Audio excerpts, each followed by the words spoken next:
Dha'ufat talib wal matlub. Amat lemahlah yang menyembah dan amat lemahlah yang disembah. Hak penyembah tu pun lemah, yang disembah tu pun lemah. Tapi dalam bab ini ada dua khilaf, perbahasan daripada ulama, apakah maksud at-talib, apakah maksud al-matlub. Imam Ibnu Abbas, sahabat Rasulullah dan sepupu Rasulullah sallallahu alaihi wasallam, dia kata at-talib tu berhala, wal matlub tu lalat. At-talib berhala, wal matlub lalat. Dan ini jugalah pandangan dan pendapat yang dipegang oleh Al-Imam Ibnu Jarir At-Tabari, tokoh tafsir period mutaqaddimin yang kita sebut Imam Tabari itu. Tafsir Tabari, dia juga mengambil pegangan Ibnu Abbas atas dasar condition zahir ayat tu, konteks ayat tu. Tetapi Imam As-Suddi dan imam-imam yang lain mengatakan at-talib tu merujuk kepada penyembah berhala, wal matlub tu merujuk kepada berhala yang disembah. Dan inilah qaul jumhur ulama. Penyembah dan yang disembah dua-dua amat lemah sekali. Baik. At-talib Allah gunakan, wal matlub. Indahnya seni bahasa Al-Quran ni, walaupun at-talib wal matlub, tapi terjemahan dia penyembah dan yang disembah. Kalau kita nak bagi dekat dengan bahasa Arab, patut kena guna kalimah al-abid wal ma'bud. Kan kalau kita kata abid apa dia? Penyembah, wal ma'bud yang disembah.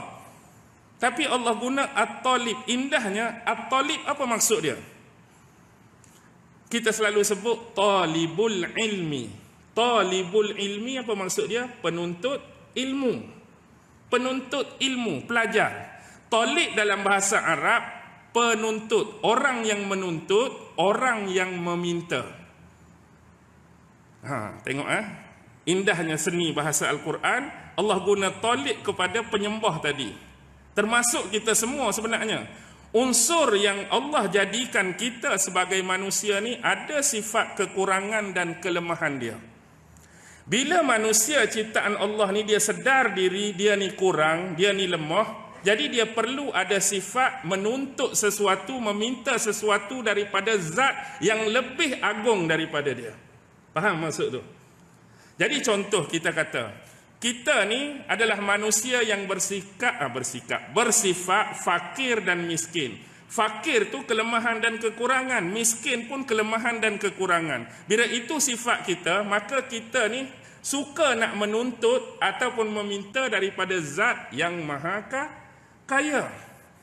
Bila kita ni selalu sakit kepala, sakit badan, selalu sakit-sakit, itu sifat kelemahan dan kekurangan, maka kita akan meminta kepada zat yang maha menyembuhkan. Kalau kita ni selalu ada kesempitan hidup, kita akan minta dan menuntut kepada zat yang maha luas pemberian rezekinya. Kalau kita ni maha jahil, maha tak tahu apa, kita akan minta kepada yang lebih maha berilmu, maha alim. Jadi itulah sifat dan kekurangan manusia. Siapa-siapa pun dia akan bersifat at-talib. Dia akan menuntut sesuatu, minta sesuatu daripada yang lebih hebat, lebih besar dan lebih agung daripada dia. Hak ni yang jadi masalahnya, dia pergi minta dengan siapa? Sepatutnya kita minta dengan hak tadilah, hak lebih. Yang jadi masalahnya Allah kata amat lemah jugalah yang disembah tu, yang dituntut tu. Tolonglah bagi aku macam ni. Dia minta depan kawan tu. Tolonglah aku hak sakit jadi sihat, hak miskin jadi kaya, hak jahil jadi alim. Dia bukan minta kat Allah, dia pergi minta depan patung berhala. Patung tu pula tak boleh nak buat apa. Jadi dua-dua lemah. Hak at-talib pun lemah, yang dituntut tu pun lemah. Faham betul-betul? Okey. Pasal apa yang jadi lagu ni? Mereka ada yang akan gunakan hujah macam ni, contoh. Kalau nak kata hak lemah tu berhala, bolehlah, kami tak lemah. Contoh sekurang-kurang dia akan guna benda tadi. Kalau lalat mari kat berhala, lalat tak boleh nak buat apa, lemah sungguh. Tapi kalau kami sekurang-kurang, tangan kami ni boleh bergerak. Halau lalat tu, hambat lalat tu, kejar lalat tu, dan tak dan suku kira. Hang bercakap masa Allah bagi segala-galanya pada hang. Cuba bayangkan kalau Allah tarik nikmat tersebut, ditimpa jatuh sakit yang teruk, kepala tak boleh nak angkat, tangan tak boleh nak angkat, kaki tak boleh nak angkat, mulut tak boleh nak buka, nak makan pun tangan nak angkat tak boleh. Siapa yang tolong suap? Isteri kita yang tolong suap. Waktu tu kalau mari lalat agak-agak. Tadi duk menyembang lah masa sihat, masa segak tu. Kalau Allah tarik nikmat tu, mari lalat pun hang tak boleh nak halau. Pasal apa yang jadi bercakap macam ni? Ma qadarullah haqqa qadrih. Kerana sesungguhnya mereka tidak mengenal Allah dengan sebenar-benar pengenalan. Tak tahu tentang Allah dengan sebenar-benar pengetahuan. Sebab itulah kita ni ilmu pertama fardu ain bab akidah, bab tauhid. Nak suruh kenal Allah sungguh-sungguh pada nama dia, pada sifat dia, pada perbuatan dia. Takut jadi benda-benda macam ni lah. Ni benda hak lekeh dan mudah. Hak lekeh dan mudah. Kenapa? Menggunakan akal ni bukan pada jalan yang sebenar, pi sembah berhala-berhala yang kamu sendiri ciptakan. Kalau secara logik lah suruh kamu fikir, kamu sembah benda ni datang daripada mana? Siapa buat dia? Akulah yang buat. Tak kebodoh ke kamu? Kamu buat dia, kamu ukir dia, kamu create dia, kamu pi sembah. Patut nak bagi lebih hebat, lebih tu, kamu yang kena sembah. Maksudnya biar kalau lagu ni hebat lah walaupun tu pun salah. Contoh aku buat berhala banyak-banyak, aku bukan nak sembah, tapi aku nak suruh berhala aku buat ni sembah aku. Tu lagi hebat sikit. Orang lain dia buat berhala, dia sembah aku. Dah aku nak suruh berhala ni sembah aku. Patut lagu tu lagi hebat walaupun ni pun salah. Nak hebatnya. Tapi kita pi sembah dia tu, aduh. Tak tahulah nak kata ni lah orang tua kata otak duduk di kepala lutut ni kan. Otak tak duduk sini, duduk di kepala lutut. Ni lah. Innallaha laqawiyyun aziz. Sesungguhnya Allah itu zat yang maha kuat lagi maha perkasa. Baik. Sebelum kita berakhir isyaratkan, saya nak bawa satu benda. Saya terjumpa satu kitab lama dah beli, cuma duk belik-belik dalam rak tu, terjumpa satu kitab. Kitab tu adalah karangan Asy-Syahid Sayyid Qutb. Kenapa Asy-Syahid kat depan tu? Sebab dia mati di tali gantung di bawah pemerintahan kerajaan Mesir pada masa tu. Jadi Syahid Qutb ni dia ada kitab apa? Dia ada kitab tafsir dia yang tak kurang hebat. Yang banyak ni bertebaran di pasaran bukan saja negara kita dan seluruh dunia. Tafsir dia ialah tafsir fi zilalil Quran. Di bawah naungan cahaya Al-Quran. Jadi dia ada tulis satu buku, tajuk dia Taswirul Fanni fil Islam. Taswirul Fanni fil Quran. Maaf, salah. Taswirul Fanni, apa maksud dia? Gambaran kreativiti dan seni dalam ayat-ayat Al-Quran. Tujuan dia tulis buku ni ialah sebagai buku bantu untuk memahamkan kitab tafsir dia tu. Sebab dia orang sastrawan. Biasa kalau sastrawan menulis dan mengarang buku ni, kita kena berhati-hati. Istilah-istilah yang dia guna pun jadi bombastik yang ayat tinggi-tinggi. Tapi kalau kita nak baca tu kurang memahami, dia buat satu buku tu sebagai buku bantu nak memahami tafsir fi zilalil Quran dia.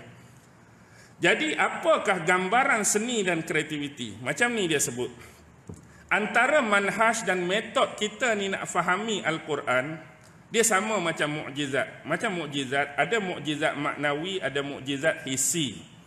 Mukjizat maknawi ni, maksud maknawi ni benda-benda yang hanya boleh ditangkap oleh benda-benda yang kita anggap abstrak. Akal saja mampu cerna, jiwa saja, hati saja, perasaan saja.